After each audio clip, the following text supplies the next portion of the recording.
Just the topic of this video has me giggling so hard. Can't Stapp, won't Stapp. Whoa! By the way, I'm dedicating this video to Sammy Threepeat.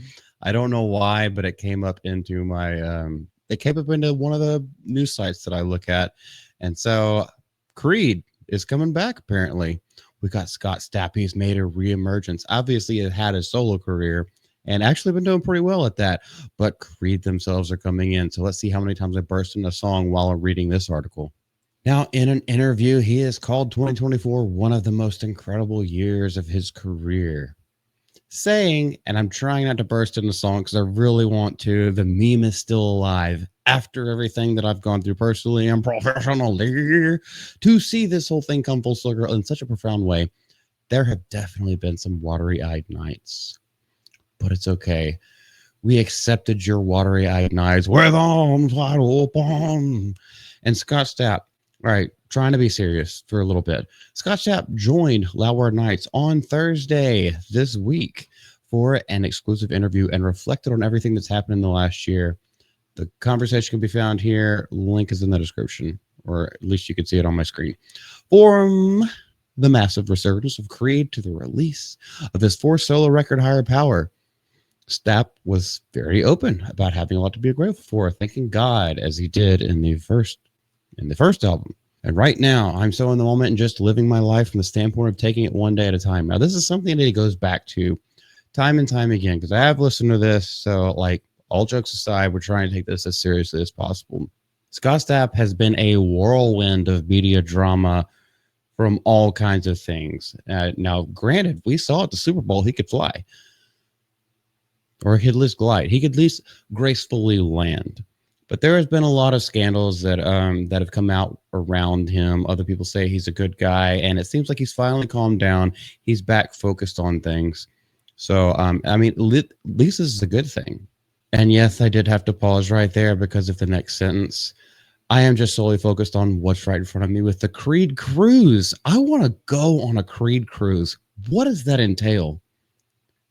I really want to know. That sounds like so much fun. It really does. And with the Creed tour happening in July of this year, they're also continuing to promote his solo thing. So he's doing both stuff. Like, he has kept himself busy. This is a great thing for my boy Stapp. And as much as he is in the moment, though, he has teased listeners that he's got more stuff coming down the pipe as well. I do have some other things in the can, so surprises. And he's just happy that 2024 actually was a good and productive year for him. Obviously, Creed has made a resurgence because music today sucks. So people are going back, especially with the radio channels too. People who still listen to the radio are weird to me. Weird, but people are listening to the radio more, and it's going, it's hitting that point where the early, mid, late 90s stuff and the early 2000s stuff is being what's played. And so a new generation, Gen Z, they're tired of the EDM crap. They're tired of this drivel that they call mumble rap and whatever they even play anymore. I still listen to the stuff that I listened to in high school. I'll give other things a chance, but like, no, if you can't play your own instruments, if you can't show some form of emotion or technicality, I'm not going to listen to it. And one thing we could say about Stapp, he put some emotion into his delivery, shall we say. And so apparently this means that Creed has come back. There have been a lot of bands that have been coming back because I feel like we've gotten to a point in our society where people are appreciating music for actual musicality again. And that's a wonderful thing to see. Love to hear it, even if I don't care for it anymore and it's all become a meme. Hey, memes make money, baby. So you do you, brother. He goes on to say, what other bands have had this kind of resurgence? We go from being gone to coming back bigger than we were before. That might be a little bit of exaggeration because Creed was on top of the frickin' world. But still, they're coming back strong. When we see this with Stinkin' Park, too. I say Stinkin' Park because they put some Quim in there behind the microphone. A couple of bands that come to mind that Stapp was sharing were the Doors and Aerosmith, which is a lofty place to put yourself. I hate the Doors, but old Aerosmith, actually, I got a fondness for it, like that funk groovy rock back in the day. But to be on that list with those two bands and probably some others I'm leaving out is an honor and a privilege. And he says that he doesn't want to sound cliche, but that's how it feels inside. It's just gratitude. Hey, man, that's called being grounded. When you are on top of the world, you lose sight of just being grounded as a human being because things get given to you because you have a lot of responsibility because people are managing you and you are over all these people. So, yes, it is good to go back to basics because that's where we all came from. That's where you came from. You came from the basics. And he seems to know this because he goes on in the next sentence saying that he was slugging out in clubs whenever he started his own solo project, starting all over again as if Creed had never happened. It's not necessarily the same thing because Creed did happen. People knew you, but you also had a whole lot of scandals. So, I mean, it was definitely turbulent waters for that. And he also goes to say that I never would have thought that I would get to this moment where there was such synergy, where my solo career finally takes off and begins to connect. And at the same time, Creed comes back and its music is connecting with an entirely new generation. So I think this would be a tour. I can't say a tour to end all tours, but this would be a tour of a lifetime to go witness. Whether you like the music or not, you know that as soon as somebody says, like, sings a hook or uses that mid 90s to late 90s like grungy rock voice, they made fun of it in the movie Ted. As soon as somebody says that, you're going to think of a Creed song, and you definitely know the hook and the little Mark Tremonti little guitar hook that he put in there. As rudimentary as it was at the time, it took over the world. It Swiffered the nation. He says, I couldn't have prayed for a better scenario. It's just a beautiful thing. I'm in the moment, and I'm so grateful for it. Well, good for you, Scott. Obviously, you know, credit where it's due. Put in a lot of work. Has done a lot of stuff and been very lucrative. Maybe not lucrative, but been very creative and put out a whole lot of stuff. So he is constantly working on things. It seems like he finally found his base again. And that's where we want to see all musicians. We want to see them go back to doing what they love, being inspired, and then paying it back to the fans because that's what entertainment is anyway. You're there to entertain people with putting your heart out on the tour, putting your heart out into your music, putting your heart out behind the microphone, and letting that connect with other people in whatever way they choose to let it connect with them. So that is a very great thing. And I didn't burst into song once. Can you believe that one? There are some other topics. This was the main topic of that interview, but there are some other main topics. So there are some bullet points and what it means to him to have One Last Breath, which is one of his solo project things, on Loudwire's list of the 25 best rock songs of the last 25 years. Now, that's kind of crazy. Instinctually, I can look at it and try to find other things that I think would be more fitting. But if I look at it and just embrace and accept it, couldn't think of a better song for Creed to make that list. Oh, so that was from Creed. Wait, One Last Breath. That was the first album. Yeah, all right. Hey, it's been a long time, guys.